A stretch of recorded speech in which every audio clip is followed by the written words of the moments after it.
А сад истини догаѓај. Свираме ми едну свадбу доле у село неко и долази баба и наречува песму.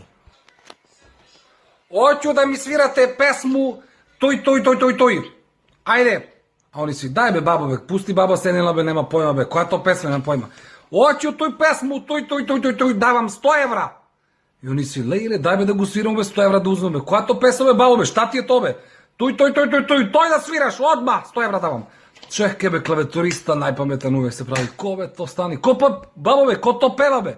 А она, пева Владица Георгиевич. Кој бабо? Владица Георгиевич. Тој песма, оќу, тој. Бабо бе, која та песма бе, стани. И клаветуриста се тио. Чек, бабо, Владица Георгиевич рече, а? Да, тој. И он, па знам песму бе, тоа е ова. Тој.